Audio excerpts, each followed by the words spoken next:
Bird है। इस single bird से गन्ने का सीड का रेट कम लगता है। जैसे हम नॉर्मल गन्ने से अगर 2 या 3 आंखों के टुकड़े को हम गन्ने में बोएंगे तो उसमें जो है 60 से 70 कुंटल बीज लगता है। इस सिंगल बर्ड करने में 2 कुंटल पर बीघे मतलब 20 कुंटल पर हेक्टेयर सीड लगता है। तो इससे एक सीड की कॉस्ट बढ़ जाती है।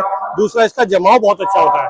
जैसे हम लोग नॉर्मली तीन बर्ड की आंखें बोते हैं तो उसमें जो है 33% जमा होता है, इसमें 90% तक जमा होता है, क्योंकि जो पौधा जमेगा वही खेत में जाएगा, जो नहीं जमेगा उसको छोड़ दिया जाएगा। इससे पैदावार 2 से 3 गुनी बढ़ जाती है। जो नॉर्मल विधि से बोते हैं उससे 3 गुनी बढ़ जाती है। और दूसरी बात यह है कि जब हमारा 40 कुंटल सीड बचेगा तो 40 कुंटल की कॉस्ट हमारी 16-17 हजार रुपया होती है।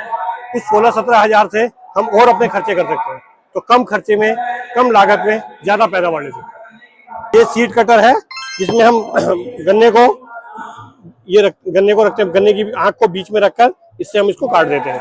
तो इससे क्या होता है, ये जो बर्ड है, ये बर्ड निकल गई, इस बर्ड का ही जर्मिनेशन होगा।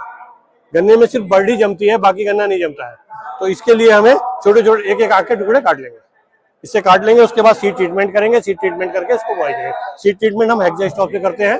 ये हेक्साथाइपनेट मिथाइल है, फंगीसाइड है।